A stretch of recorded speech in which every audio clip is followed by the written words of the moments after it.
Assalamualaikum warahmatullahi wabarakatuh. Alhamdulillah, wassalatu wassalamu ala rasulillah wa ala alihi wa sahbihi wa mawalah. Semoga sahabat semua, subscriber dan penonton setia Umi dalam keadaan sehat walafiat, tidak kurang suatu apapun. Amin ya rabbal alamin. Kali ini sahabat Umi hadir untuk memberikan tambahan tips bagi teman-teman yang calon jamaah haji. Nah, apa itu tips hari ini adalah tentang barang-barang yang dilarang dibawa ke pesawat saat menjalankan ibadah haji di tahun ini. Karena jika kita tidak tahu apa yang dilarang, maka nanti dikhawatirkan kita akan kena masalah. Barang yang kita siapkan, kita bawa akhirnya dibongkar, akhirnya dibuang, akhirnya mubazir deh, buang-buang biaya ya. Belum lagi kena masalah itu tidak menyenangkan ya, ribet, nantinya kita akan panjang urusannya. Nah, untuk menghindari hal tersebut, mari kita bahas tentang apa saja barang yang tidak boleh dibawa pada saat kita berangkat ke Tanah Suci. Tapi sebelum itu, mohon dukung dulu channel ini dengan like, komen, dan share, serta subscribe bagi yang baru bergabung. Semoga menjadi amal kebaikan bagi sahabat semuanya dalam mengembangkan channel ini agar bermanfaat bagi sebanyak-banyaknya umat. Amin ya rabbal alamin.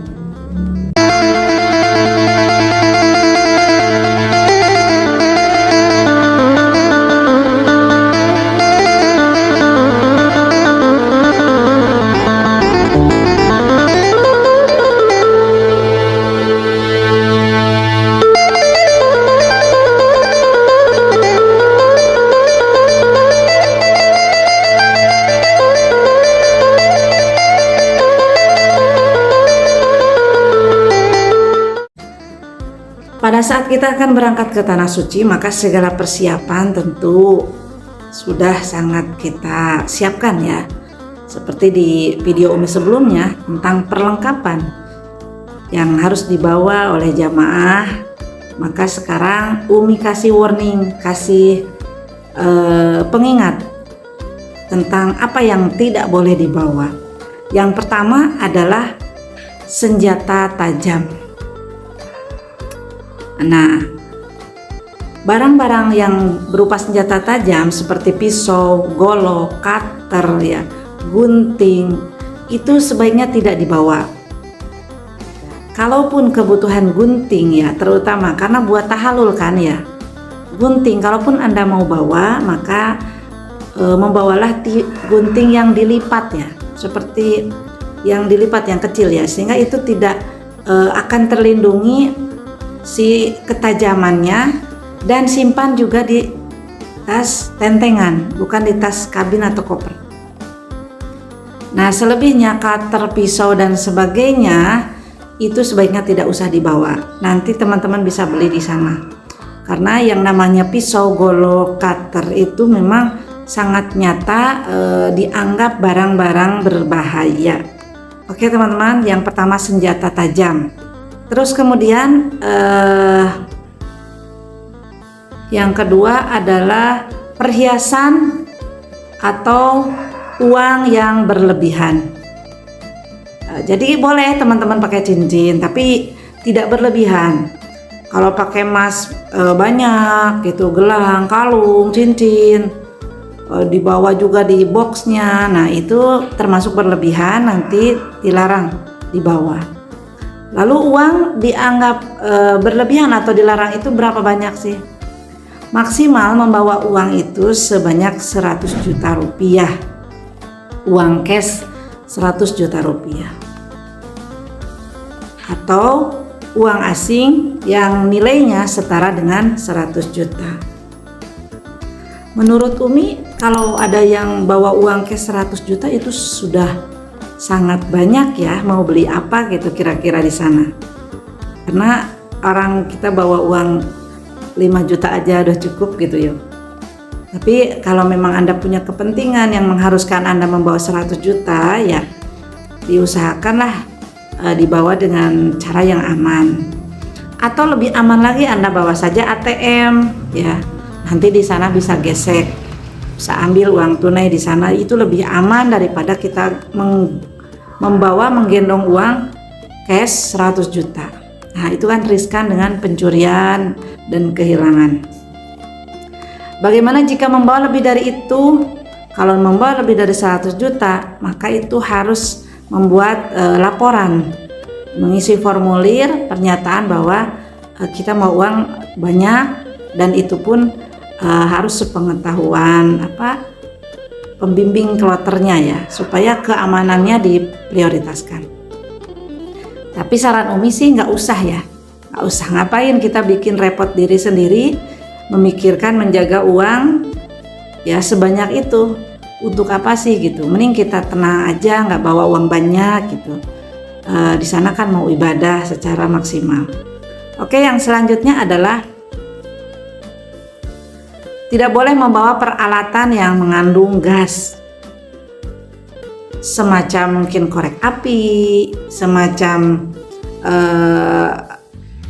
gas korek api ya, bapak-bapak yang mungkin suka merokok ya, membawa gas korek api tidak boleh. Kemudian apalagi membawa kompor gas, baik itu kompor gas yang ukurannya portable atau yang seperti apapun, itu tidak boleh karena mengandung gas ya. Itu akan mengakibatkan bahaya dalam pesawat, mudah meledak.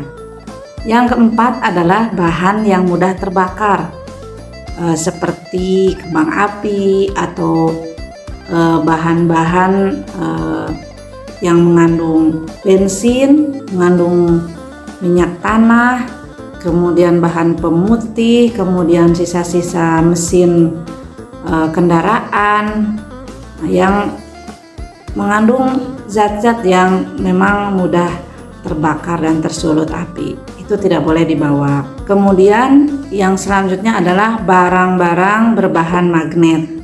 Itu juga sama, tidak boleh dibawa. Yang keenam adalah bahan peledak. Nah, ini bahan peledak ya, bom ya, kemudian mungkin sejenis petasan ya. Ini buat apa juga dibawa ya teman-teman. Insya Allah ini jarang dibawa mungkin ya. Kemudian yang ketujuh adalah cairan yang bersifat korosif ya. Apa itu cairan yang bersifat korosif? Yaitu cairan yang bisa menghancurkan benda lain atau memang akan berdampak negatif terhadap yang lain gitu. Seperti apa? Misalkan air keras ya, bahan-bahan yang mengandung asam-asaman ya, asam sulfat, asam klorida katanya seperti itu. Jadi itu semua tidak boleh dibawa. Yang berikutnya yang ke-8 adalah cairan di dalam botol. Ya, cairan apa? Cairan sabun atau mungkin cairan-cairan saus sambal yang di dalam kemasan botol. Nah, kalaupun perlu misalkan ya bahan kosmetik, bahan kesehatan, obat yang berupa cairan, itu sebaiknya disimpannya di dalam tas tentengan ya. Kemudian yang selanjutnya adalah makanan berbau menyengat. Apa tuh? Misalkan bawa goreng ikan asin, bawa ikan asin, bawa pete, bawa jengkol ya. Kemudian bawa apa lagi? Sambal terasi. Nah, itu kan berbau menyengat. Nah, itu nggak boleh karena kita di dalam pesawat nanti berbeda tekanan udaranya. Kita selama 9 jam kurang lebih itu terkurung dalam satu kotak ya, dalam satu benda mati di atas langit ya, di atas awan, dengan kondisi udara, tekanan ya, kemudian segala macam kondisinya berbeda dengan saat kita di darat. Karenanya ini mungkin ada kajian ilmiahnya kenapa yang berbau ini tidak boleh dibawa. logika sederhananya kita aja, logika sederhana Umi gitu. Bagaimana jika bau ini keluar ya, bisa kan bau pete, bau jengkol, bau sambal keluar ya, keluar dan menyeruak aromanya di dalam pesawat. Bayangkan mau kemana kita mencari udara buat mengurangi bau itu. Sedangkan kita tidak bisa membuka jendela, tidak bisa membuang bau itu gitu. Tidak seperti kita dalam mobil. Kalau dalam mobil bau kan kita buka aja jendelanya, nanti baunya hilang ke bawah angin gitu loh. Nah ini kalau di dalam pesawat makanya berbahaya. Itu logika sederhananya ya. Jangan ya yang suka pete, suka jengkol, suka sambal. Kalaupun harus bawa ya bawalah yang masih mentah sambalnya gitu. Maksudnya bukan petenya.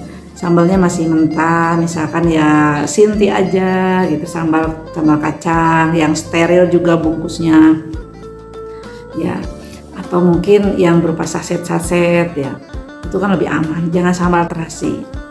Nah kemudian yang selanjutnya adalah obat-obatan terlarang. Ya iyalah, narkoba ya, psikotropika dan semua yang terlarang ya memang itu tidak boleh ya. Ganja yang segitu ya, ngapain juga mau hajian bawa yang gitu ya sebenarnya ya. Termasuk teman-teman juga yang kadang-kadang berlebihan dibawa adalah saat membawa rokok ya bagi bapak-bapak. Walaupun itu tidak termasuk kategori yang dilarang, tetapi kalau dalam jumlah berlebihan itu juga nanti bermasalah. Itu. Kemudian yang tidak boleh itu adalah membawa CD atau DVD yang tidak ada hubungannya dengan ibadah haji. Terlebih itu menyangkut hal-hal yang berbau asusila atau pornografi. Itu sangat dilarang, tidak boleh dibawa. Apakah itu mau ditonton sendiri atau mau dijual atau mau diberikan di sana, itu sama saja tidak boleh. Ngapain juga calon haji bawa yang kayak gitu ya. Nah yang terakhir adalah tidak boleh mengaktifkan HP di dalam pesawat. Nah lalu gimana itu yang suka rekam HP ya, kayak Umi juga ya. Nah itu tidak dalam kondisi aktif, jadi secara sinyal itu mati. Jadi kita mengambil posisi mode pesawat. Ya walaupun sebenarnya sudah otomatis saat kita mau terbang itu biasanya sudah langsung mode pesawat. Jadi jangan coba-coba diaktifin lalu nelpon dan sebagainya, itu akan sangat-sangat merugikan dan mencelakakan kita semuanya. Tapi jika memang di off kan tidak masalah ya. Ya yang kemudian selanjutnya Anda juga harus berhati-hati jika ada orang yang menitipkan barang dari orang-orang yang mungkin tidak dikenal. Nah itu khawatirnya setelah kita sudah berhati-hati dengan barang bawaan kita, lalu akhirnya dititipkan sama barang bawaan orang lain. Nah itu yang jadi masalah, nanti merepotkan diri kita. Baik itu misalkan biasanya rokok atau mungkin makanan atau apa saja ya, kita juga harus selektif. Apakah ini termasuk yang dilarang atau tidak? Jangan sampai kita nanti kerepotan sendiri gara-gara membawa barang orang lain. Lalu berapa batas maksimal membawa barang-barang ke dalam pesawat ini? Nah, menurut informasi yang Umi dapat yang terbaru adalah maksimal di koper itu atau di bagasi adalah sebanyak 32 kilo. Sementara yang di kabin adalah 7 kilogram ya, termasuk dengan tas koper. Tapi insya Allah ya dengan barang bawaan yang biasa, yang sederhana, insya Allah tidak akan sampai ke 32 kilogram menurut Umi ya. Kecuali kalau pada saat kepulangan mungkin berpeluang 32 kg. Karena kalau pulang biasanya ada yang membawa kurma, ada yang membawa mungkin air zam-zam ya.